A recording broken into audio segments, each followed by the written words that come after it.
Breaking news, a tragic death of Hollywood legend Debbie Reynolds just one day after her daughter Carrie Fisher died. This is CNN Tonight. I'm Don Lemon. Welcome to our viewers here in the United States and around the world. Our sad news out of Hollywood tonight. Debbie Reynolds died in a Los Angeles hospital tonight at the age of 84. You're looking at her star on the Hollywood Walk of Fame right now.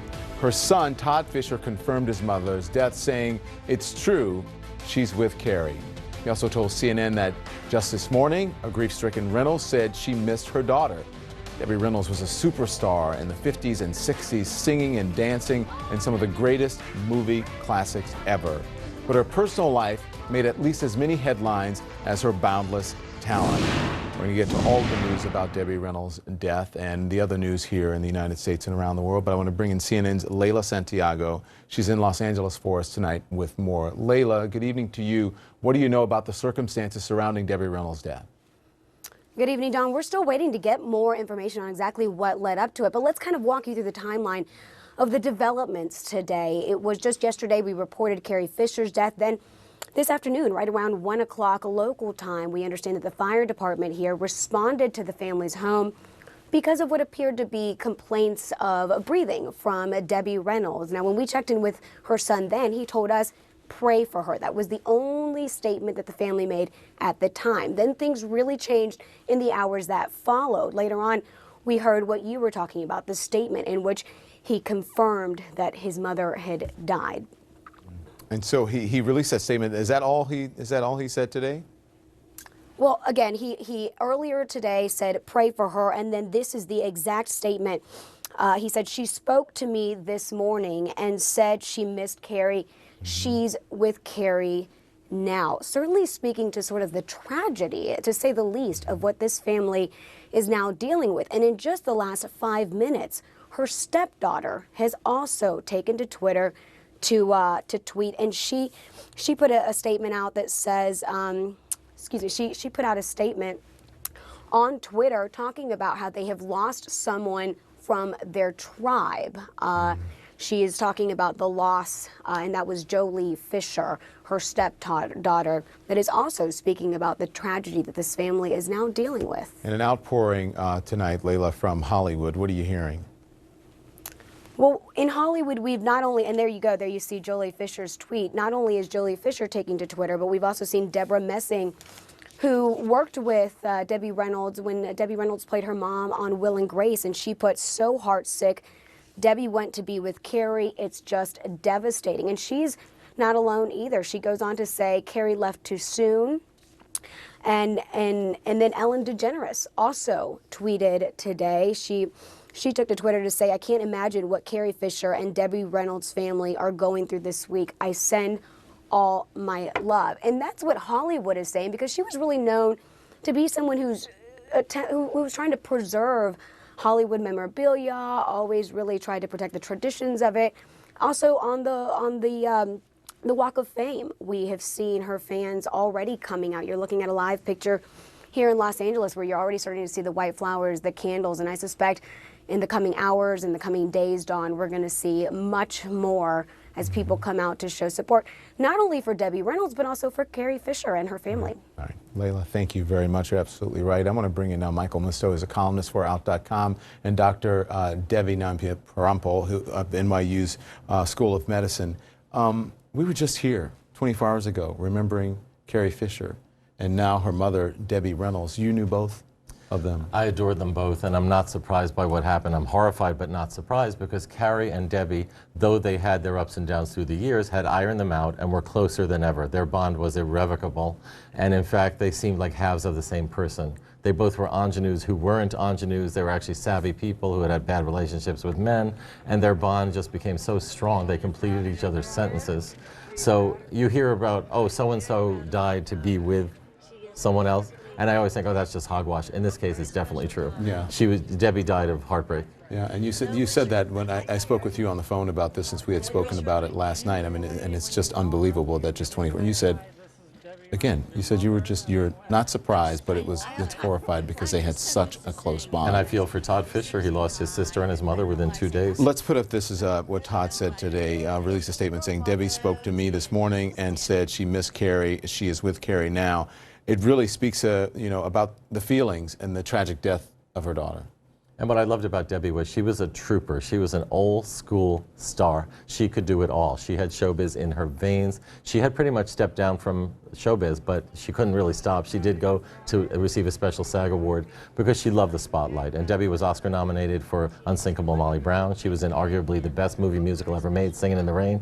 Tony nominated for Irene. I saw her cabaret act. I went to her casino in Vegas, where she also had sort of a museum of different movie pieces, like actually things Liz Taylor wore in Cleopatra, which is interesting because Liz Taylor obviously was the person Eddie Fisher dumped Debbie for, but they all made up in their hatred of Eddie. Yeah, in the end. Dr. Debbie, Michael said that she died of a broken heart. Is that possible? I agree that that's what happened. I mean, there are different ways that that can play out. So the most common way, when you're under a lot of stress, a significant stress like this, your body releases stress hormones to help you out. So that causes changes where your heart rate goes up, your breathing goes up, your blood pressure goes up. Now, if you have other medical problems, for example, so let's say if you have heart disease and your heart it's a muscle, right? So it needs more oxygen, more nutrients to be able to pump. So if it's trying to pump even faster and you just don't have that much space, let's say, in the blood vessels, if they're clogged either from cholesterol or from other things, then that heart disease can come out that way. So you could have problems like that cause shortness of breath. Now, there's also something called broken heart syndrome, which is much more rare, but it makes you think about this, the way that this sort of played itself out. In that case, what happens is you have an extreme stress, and all of a sudden, because of those stress hormones, your heart just isn't able to pump the right way anymore. And so you have some of these symptoms like shortness of breath or difficulty breathing, and your EKG and your blood tests don't necessarily show heart disease or some of those particular issues, but nevertheless, for whatever reason, you can have this type of thing happen. I'm kidding. Look, Debbie and Carrie, let me get serious, were more like sisters towards the end, though Carrie had become the parent to Debbie. They'd reversed roles. Debbie was frail. She was in her 80s, and she actually was not in great health. I was just going to say she's 84. She was 84 years old, Doctor. I mean, it's young. We had Carl Reiner on, who's 94, but I mean, still 84 years old. It's a good long life. Exactly. Well, I mean, whether it's a good long life, I mean, it's hard to say when things should come to an end. But if you're at that age, obviously, you're more at risk for heart disease, for neurologic problems, and for other things. So, depending on her underlying health, this may have been sort of the thing that tipped it over the edge. Here is Debbie Reynolds back in 2010 talking about her bond with her daughter, Carrie.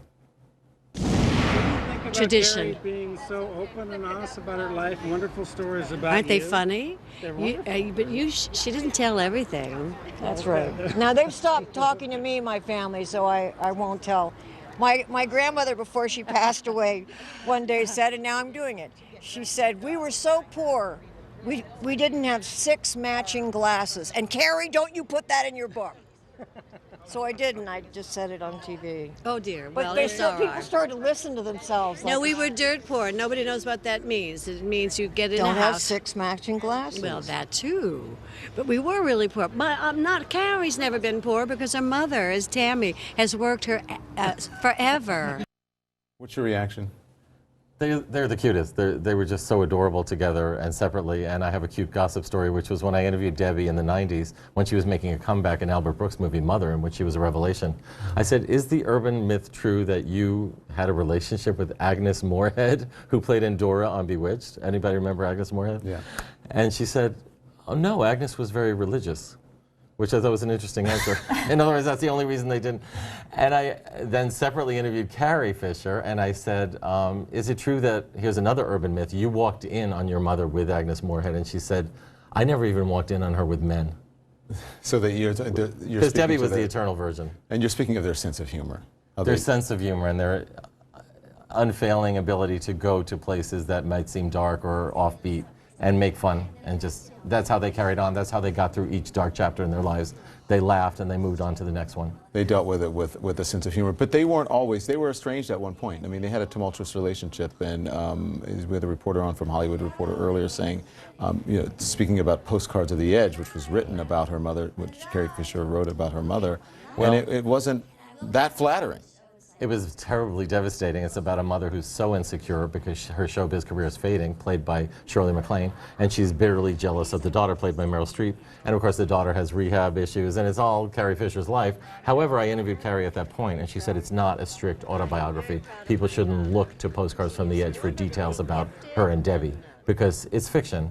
There's reality, there's a lot of Carrie and Debbie in there, but she made it into a novel. It wasn't like Mommy Dearest, right? So listen, we know Carrie Fisher died, Dr. Debbie, of a heart attack at 60. The risk factors and warning signs when it comes to women and heart attacks. So women may not have the same symptoms all the time as men. I mean, the risk factors are generally the same, though. So you could have high cholesterol, if you have high blood pressure, if you have a family history of early heart disease or an early heart attack, that puts you at risk. Diabetes and obesity can also put you at risk. I mean, in her case, you know, part of the issue, we don't know what necessarily precipitated all of this, but on the plane, she actually had another problem as well, where she needed CPR. So the purpose of the CPR at that time is to help the heart pump, because it's actually not working at that time until you can get to medical personnel and kind of get it restarted. This has brought on a discussion about whether the airlines are equipped to deal with situations like this. Do you think that they are? Well, it depends. I mean, I think they did the best they could, right? So they had somebody on board who could provide some medical guidance, but this kind of gets into, you know, they're not required to have a doctor on the flight, right? And a doctor by themselves can only get things started. You actually have to land the plane and get someone to a real medical facility. Now, I think in general it might be more helpful if people were able to do CPR, if all people were able to do it, because you could potentially save a life. Right. Thank you, Dr. Debbie. Thank you, Michael. I appreciate it. We have much more in the breaking news tonight. The death of Hollywood legend Debbie Reynolds just one day after she lost her daughter, Carrie Fisher.